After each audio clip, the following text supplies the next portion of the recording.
प्राण दिए गए और वो बच्चा उठ कर के बैठ गया। उसका नाम गणपति जी पड़ा। अब गणपति जी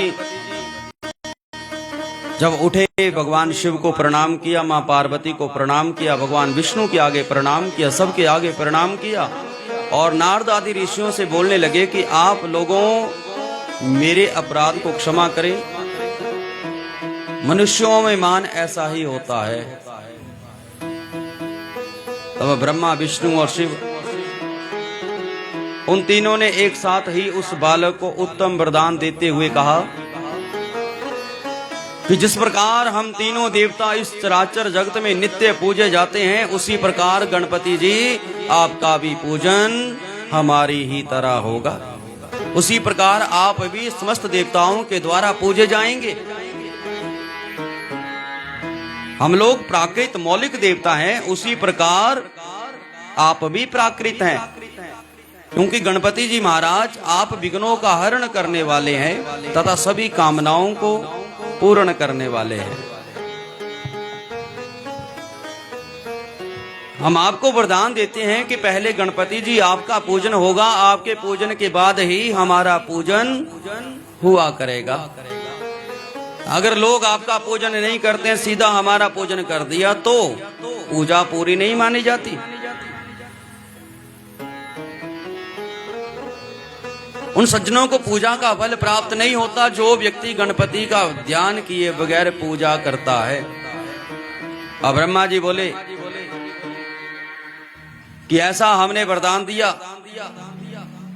और भगवान शिव ने अनेक प्रकार की वस्तुओं से गणपति जी का पूजन किया। भगवान शिव ने गणपति का पूजन किया, उसके बाद भगवान विष्णु ने उसका पूजन किया, तदनंतर मां पार्वती ने गणपति का पूजन किया। जब पार्वती मैया ने पूजन किया, बड़ी खुश हो गई और उन गणेश जी को सर्व अध्यक्ष शब्द से संबोधित किया कि आप सबके अध्यक्ष हैं।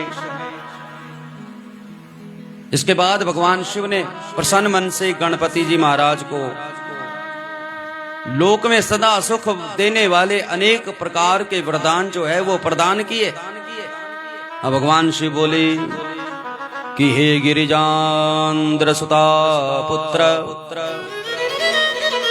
संतुष्टो अयम न संशय, मयि तुष्टि जगत तुष्टम, विरुद्ध को अपि न भवेत। अब भगवान शिव बोले हे पार्वती पुत्र, मैं तुम्हारे ऊपर प्रसन्न हूं, इसमें संदेह नहीं। मेरे संतुष्ट होने पर सारा जगत संतुष्ट हो जाता है, कोई भी विरुद्ध नहीं रहता।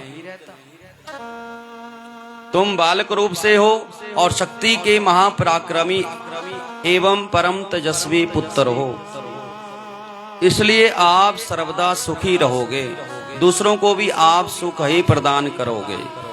विघ्नों के नष्ट करने में तुम्हारा नाम होगा। विघ्न बाधा दूर होनी हो तो आपका पूजन होगा।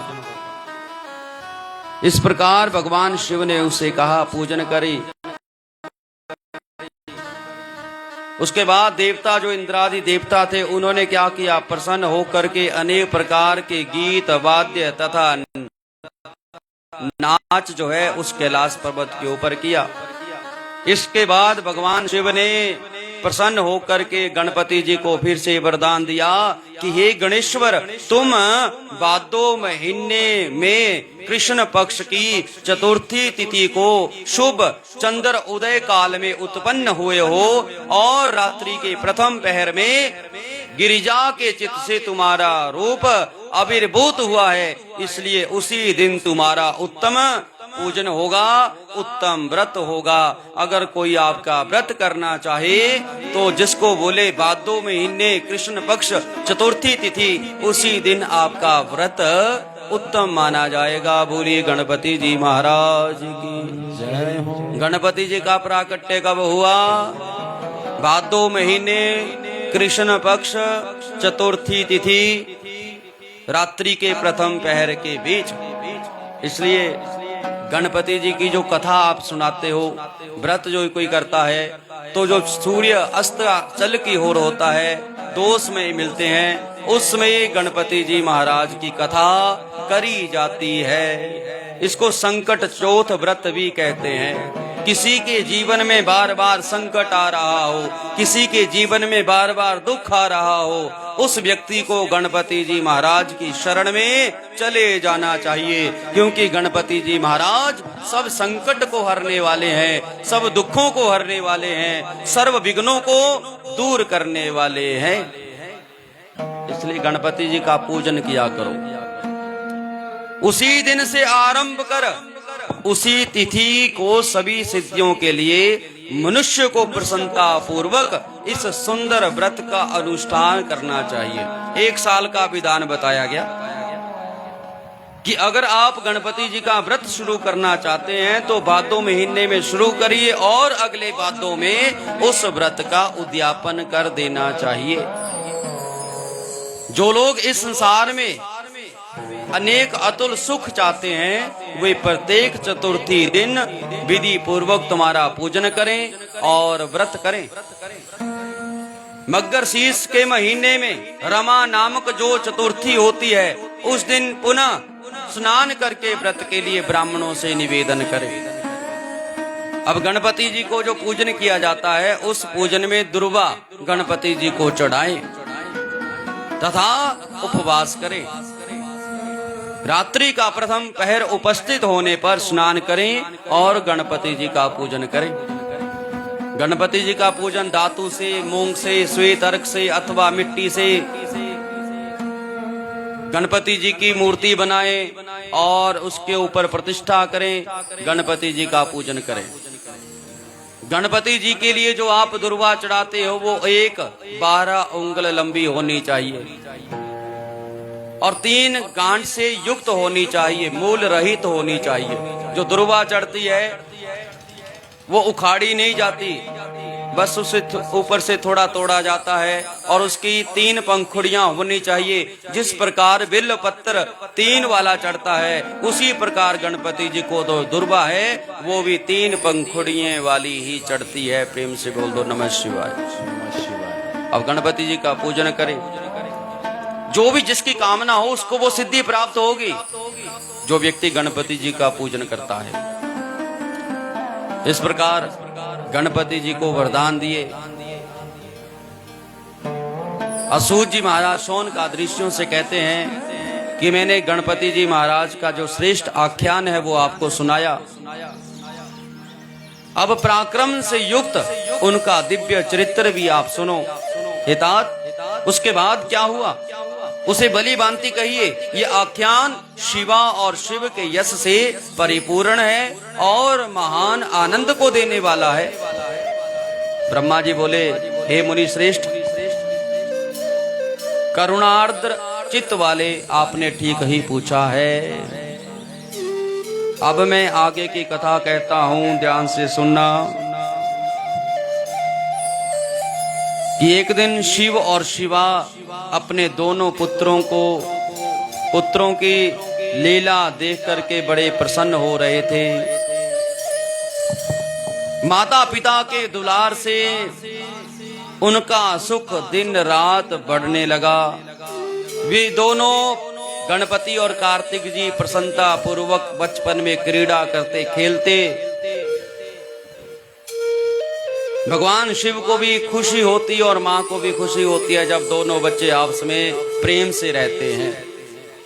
अगर दोनों बच्चे आपस में झगड़ते रहे तो माता पिता को दुख लगता है। दोनों पुत्र माता पिता की सेवा करते हैं,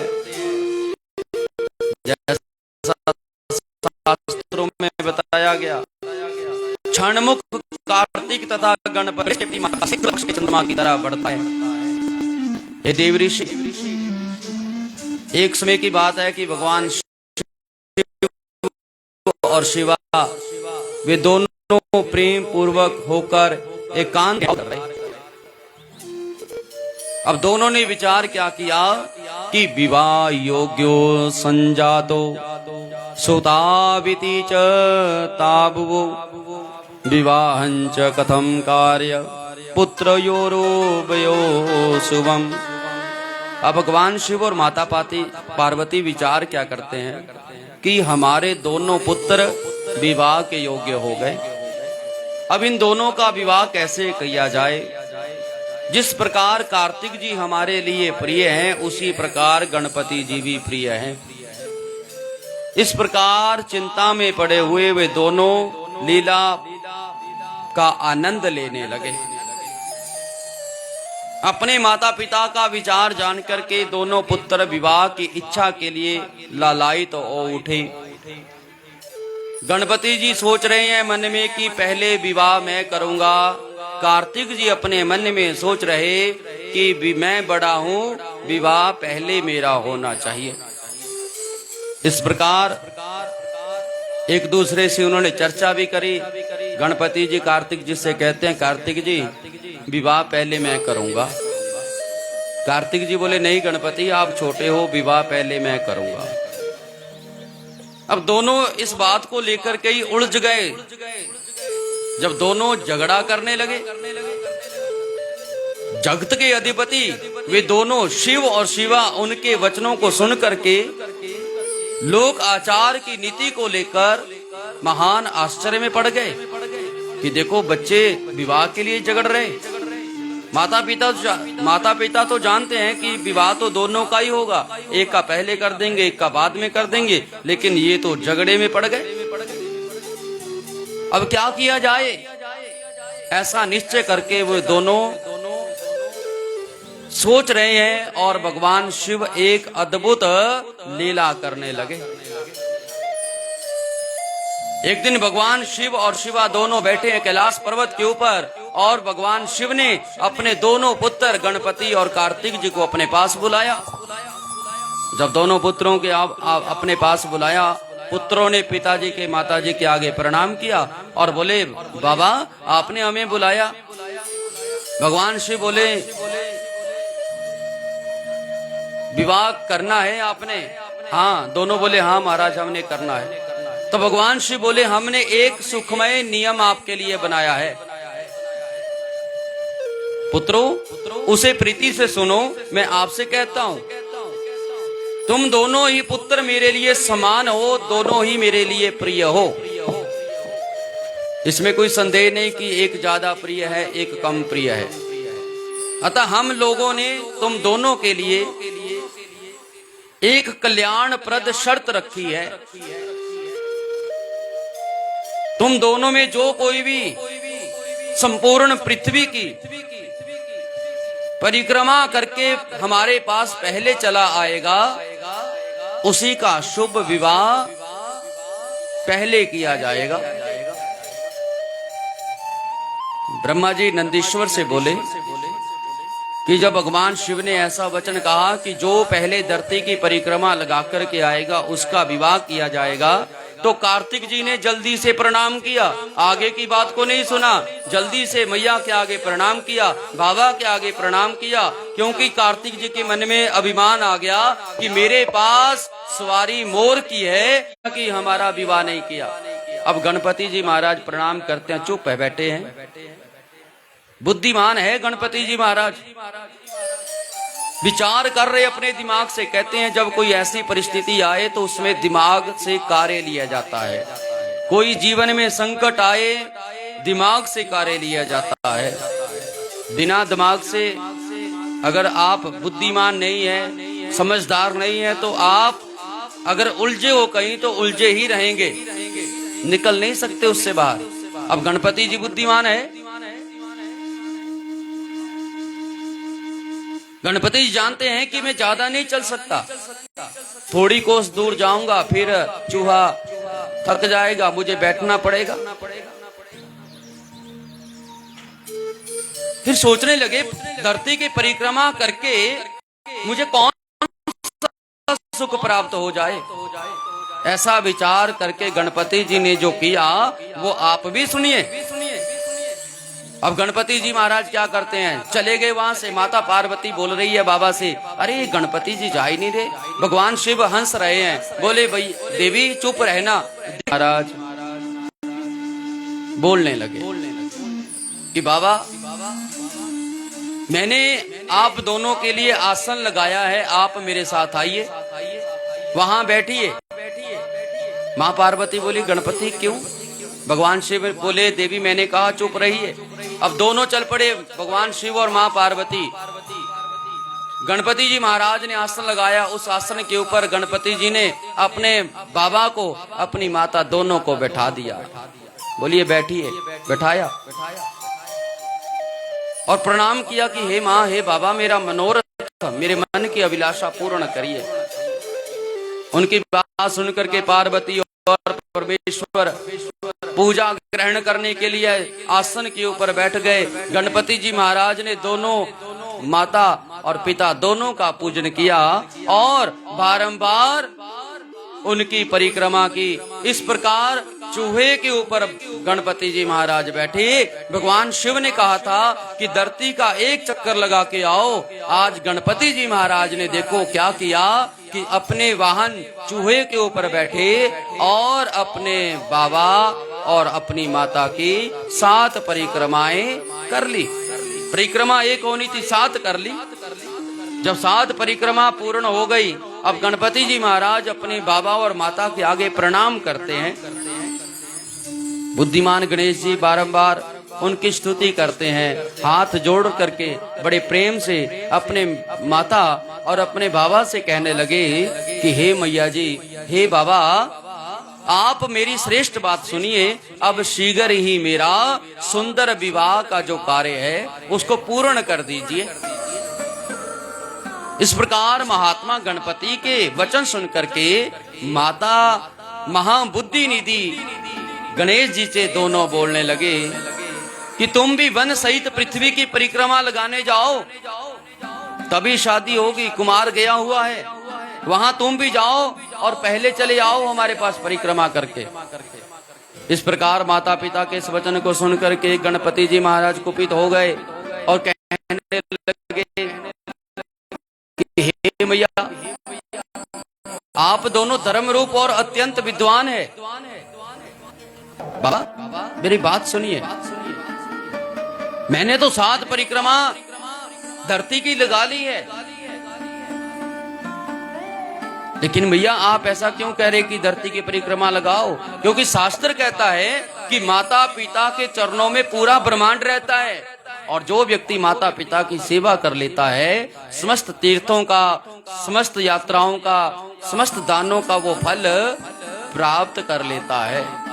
अब मैंने तो आपकी परिक्रमाएं लगा ली है, मैंने तो परिक्रमा कर ली, अब मेरा विवाह करिए। माता पिता बोले कि हे पुत्र, तुमने अति विशाल 7 दीप वाली समुद्र पर्यंत फैली हुई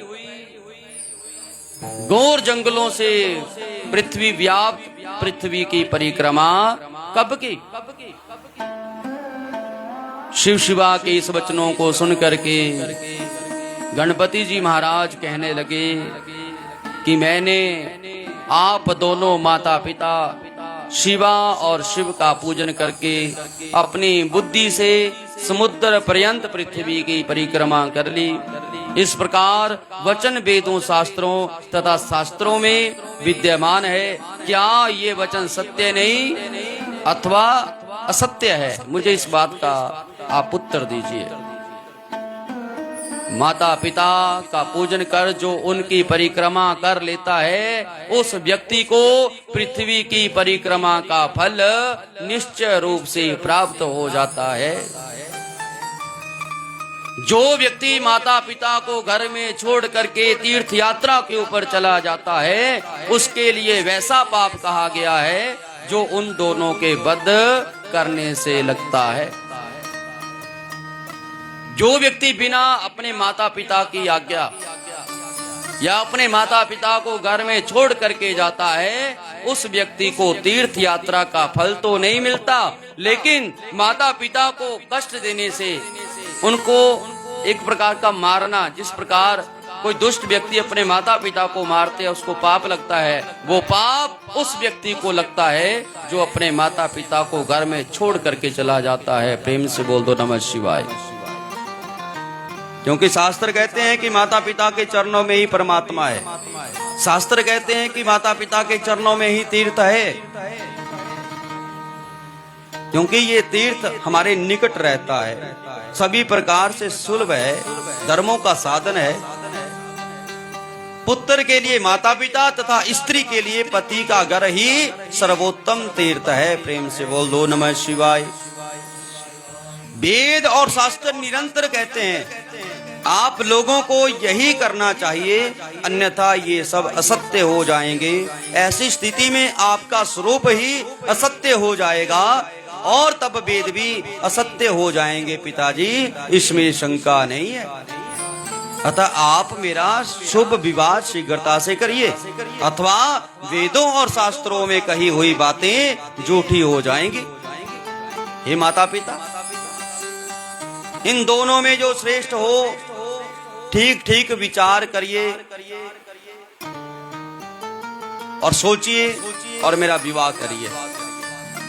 ब्रह्मा जी नंदीश्वर जी महाराज से बोले कि गणपति जी ने जब इतनी बात कही और गणपति जी महाराज मौन हो गए, इसके बाद विश्व के जो स्वामी हैं पार्वती परमेश्वर, वो दोनों गणपति जी की बात को सुन करके आश्चर्यचकित हो गए। तदनंतर भगवान शिव और माता पार्वती ने क्या किया, बुद्धि विचक्षण तथा यथार्थ बातें करने वाले अपने पुत्र की प्रशंसा करी और अपने पुत्र गणपति जी से बोलने लगे कि पुत्रति विमला बुद्धि समुत्पन्ना महात्मना तयोक्तम यद्वश्चैव ततश्चैव च नान्यथा। भगवान शिव और माता पार्वती बोले, हे पुत्र, तुम आत्मा निर्मल बुद्धि हो, तुमने जो ये बात कही है वो सत्य है, इसमें शंका नहीं। ध्यान रखना कि संकट उपस्थित होने पर जिसकी बुद्धि विशेषता बनी रहती है उसका दुख उसी प्रकार दूर हो जाता है जैसे सूर्य के उदय होने पर अंधकार दूर हो जाता है। इसलिए अगर संकट आए जीवन में तो क्या करना है, अपने दिमाग का कार्य, दिमाग से कार्य लेना चाहिए। जिस प्रकार गणपति जी ने लिया, जिसके पास दिमाग है उसी के पास बल है। बुद्धिहीन को बल मदोन्मत्त सिंह को कुएं में गिरा देता है।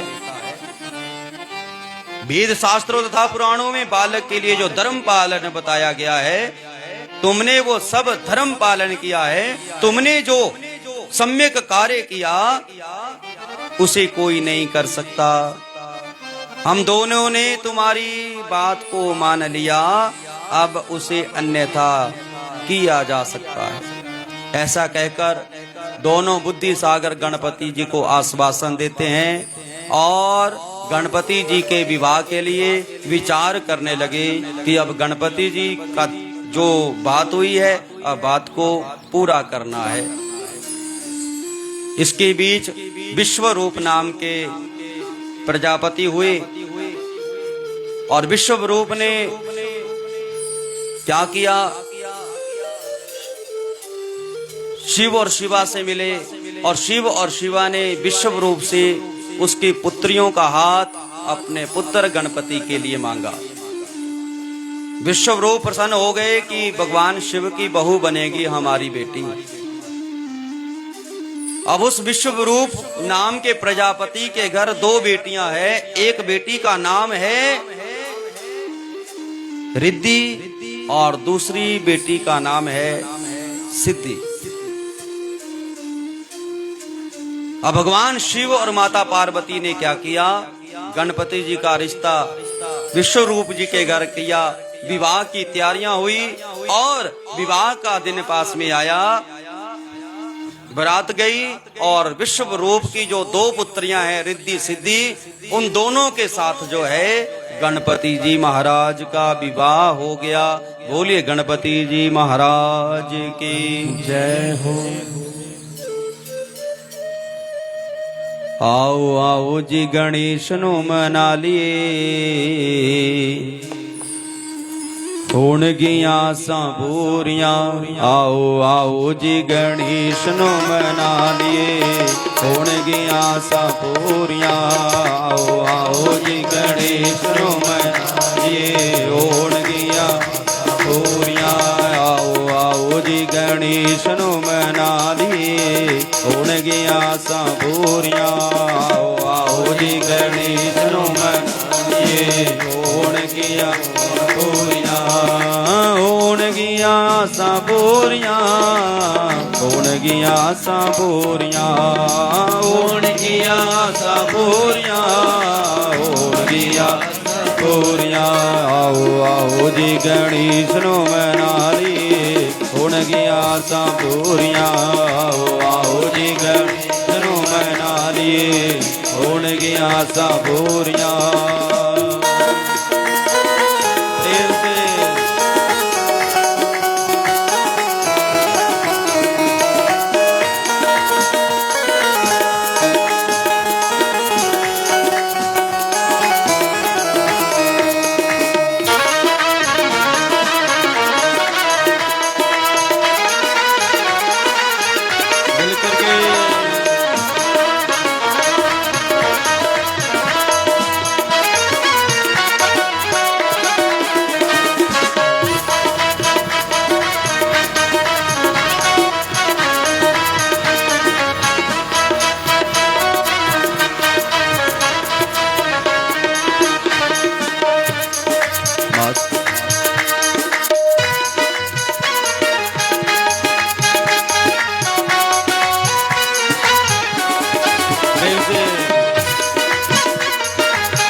जिनकी पार्वती है माता जिनकी पार्वती है माता जिनकी पार्वती है माता जिनकी पार्वती है पिता है जिनकी महेश प्रथम प्रणाम करो गौरी नंद गणेश प्रथम करो गौरी नंद गणेश प्रथम प्रणाम करो गौरी नंद गणेश प्रथम प्रणाम करो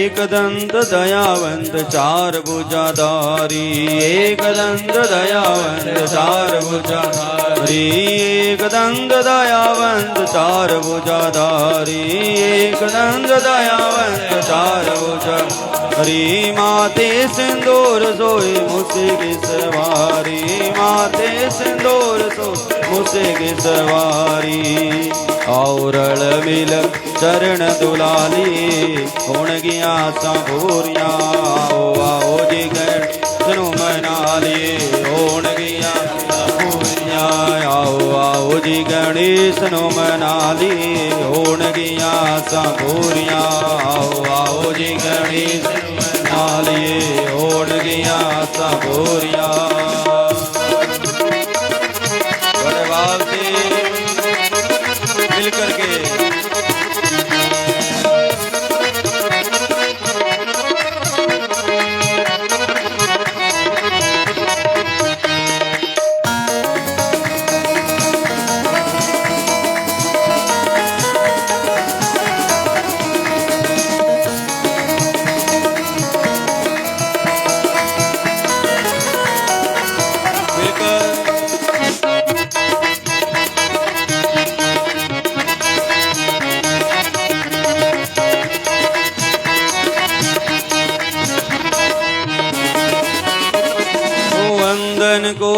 आंख देत घोड़िन को गाया, अंधन को आंख देत घोड़िन को गाया, अंधन को आंख देत घोड़िन को गाया, अंधन को आंख देत घोड़िन को गाया, बांझन को पुत्र देत निर्धन को माया, बांझन को पुत्र देत निर्धन को माया, और मिल तिलक लगा दिए गुण गया सबूरिया, आओ जी गणित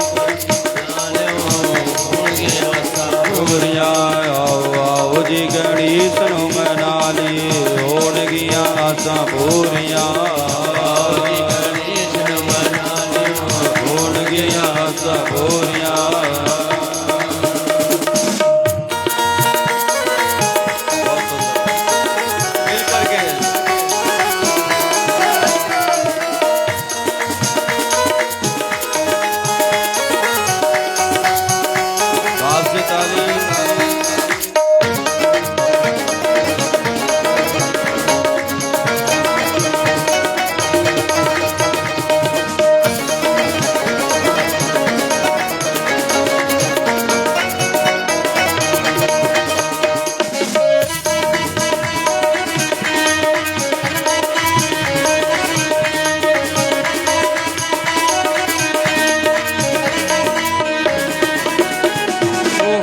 चढ़े फूल चढ़े और चढ़ी मेवा, हार चढ़े फूल चढ़े और चढ़े मेवा, हार चढ़े फूल चढ़े और चढ़ी मेवा, हार चढ़े फूल चढ़े और चढ़े मेवा, लड्डुवन का भोग लगे संत करी सेवा, लड्डुवन का भोग लगे सेवा, और हल मिल भोग लगा दिए भोग गया सबूरिया, आओ जी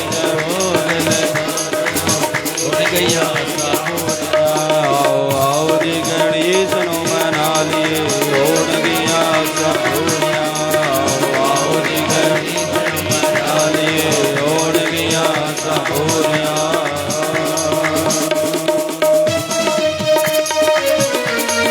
मिल करके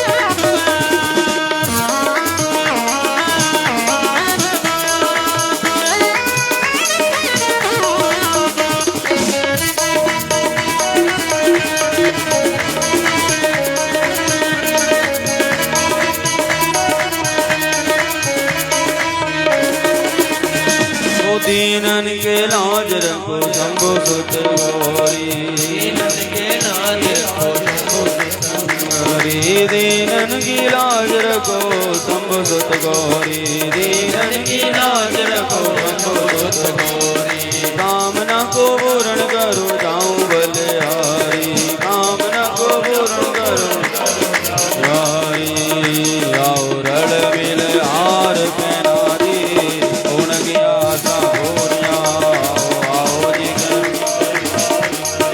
गुण गया सबूरिया, आओ जी गणेश नु मना लिए गुण गया सबूरिया, आओ जी गणेश नु मना लिए गुण गया सबूरिया, गुण गया सबूरिया, गुण गया सबूरिया, गुण गया सबूरिया, गुण गया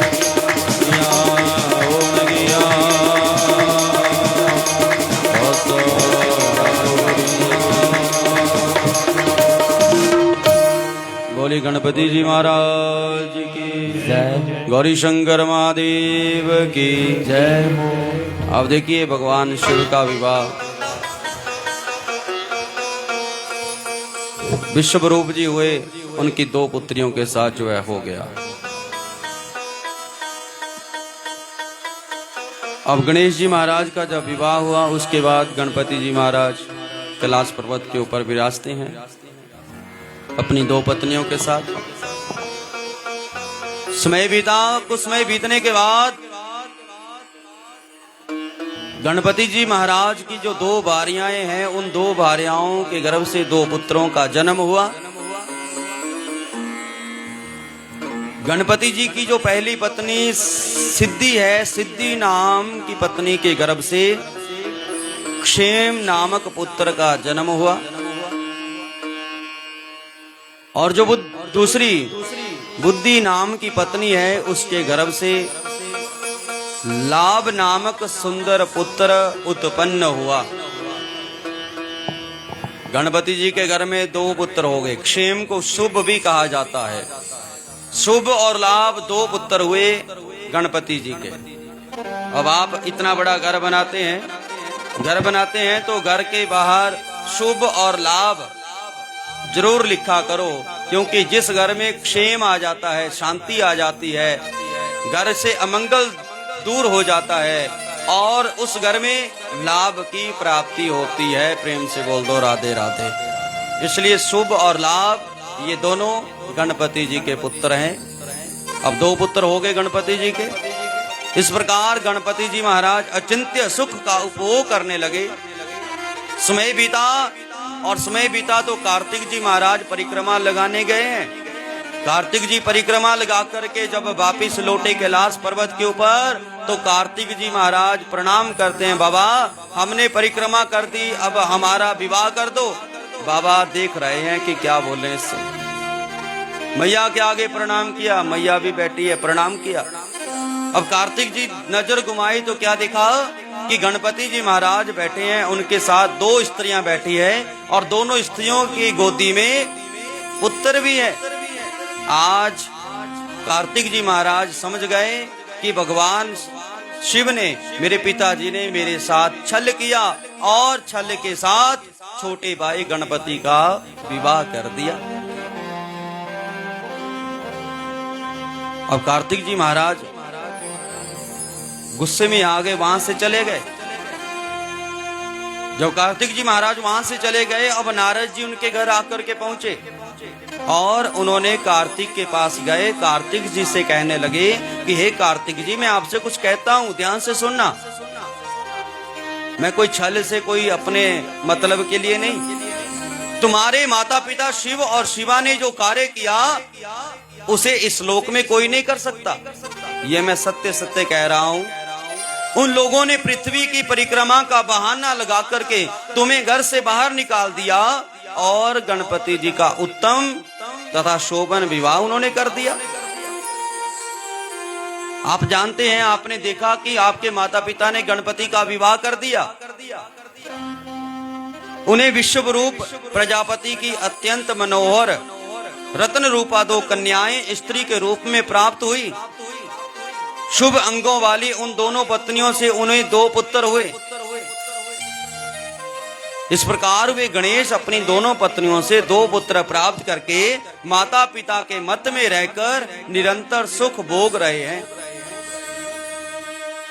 नारद जी कार्तिक जी से कहते हैं कि हे कार्तिक जी, छल पूर्वक दी गई माता पिता की आज्ञा से तुमने समुद्र पर्यंत पृथ्वी की परिक्रमा कर डाली, उसका ये फल आपको मिला। तुम्हारे माता पिता ने जो आपके साथ छल किया है, उसके ऊपर तुम विचार करो। जब अपने स्वामी ऐसा कर सकते हैं तो दूसरा क्या नहीं कर सकता, क्योंकि कईयों के माता पिता भी छली, इसलिए आपके माता पिता ने आपसे छल किया है। तुम्हारे उन माता पिता शिव और शिवा ने अनुचित कार्य किया, इस पर तुम विचार करो। मेरे विचार से तो ये आपके साथ गलत हुआ है। यदि माता ही विष दे दे, पिता ही बेच दे और राजा सर्वस्व हर ले, तो फिर किसी से क्या कहा जा सकता है, किसी से क्या अभिलाषा आप रख सकते हो। जिस किसी ने भी इस प्रकार का अनर्थकारी कार्य किया हो, उसका मुख शांति रखने की इच्छा बुद्धिमान पुरुष को नहीं रखनी चाहिए। ये नीति श्रुतियों, स्मृतियों तथा शास्त्रों में सर्वत्र कही गई है। मैंने आपसे कह दिया, अब तुम जैसा चाहो वैसा करो। ब्रह्मा जी बोले कि हे नारद, महेश्वर के मन की गति जानने वाले अपने उन कुमार से इस प्रकार का वचन कहकर नारद जी वहां से चले गए। कार्तिक जी को ऐसी पाठ पढ़ाया। अब कार्तिक जी के मन में भगवान शिव माता पार्वती के प्रति गुस्सा भी आया, द्वेष भी आया कि मेरे माता पिता ने मेरे साथ ये क्या किया। और मन में सोच लिया कि अब मैं क्षण मात्र भी इनके पास नहीं रह सकता, क्योंकि मेरे माता पिता ने मेरे साथ छल किया है, मेरे माता पिता ने मेरे साथ कपट किया है।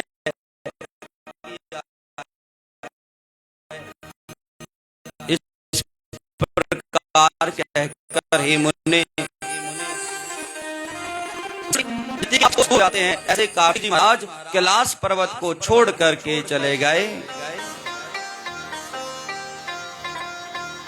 उसी दिन से अब कार्तिक जी महाराज कहाँ है? कैलाश छोड़ करके रहते हैं। अब माता पिता को बड़ा दुख लगा कि हमारा पुत्र हमें छोड़ करके वापिस चला गया। अब कार्तिक जी महाराज चले गए। कहते हैं कार्तिक पूर्णिमा के दिन सभी देवता, सभी ऋषि, सभी मुनि कुमार के दर्शनों के लिए जाते हैं। कृतिका नक्षत्र युक्त कार्तिक पूर्णिमा तिथि में जो कुमार का कार्तिक जी का दर्शन करता है, उस व्यक्ति के सब पाप भस्म हो जाते हैं। उस व्यक्ति को मनवांछित फल की प्राप्ति होती है। स्कंद का वियोग पड़ा, पुत्र का वियोग पड़ा, माता पार्वती दुखी हो गई। और एक दिन माता पार्वती दीन होकर के भगवान शिव से बोली कि हे महेश्वर, आप मेरे साथ मेरे पुत्र के पास चलिए, मैं अपने पुत्र को देखना चाहती हूँ। क्रौंच नाम के पर्वत के ऊपर उनका पुत्र रहता है, मुझे अपने पुत्र के दर्शन करने हैं। कहते हैं पत्नी की बात सुनी भगवान शिव अब सोच रहे हैं कि क्या करना चाहिए। अब भगवान शिव क्या करे, माता पार्वती की बात को मान लेते हैं और शिव और शिवा दोनों ही अपने पुत्र के दर्शनों के लिए क्रौंच नामक पर्वत के ऊपर चले गए। बोले गौरी शंकर भगवान की। आज भी भगवान शिव कहते हैं कार्तिक के पास रहते हैं और आज भी वहां पर 12 ज्योतिर्लिंग आते हैं ना। 12 ज्योतिर्लिंग में एक ज्योतिर्लिंग का नाम है मल्लिकार्जुन।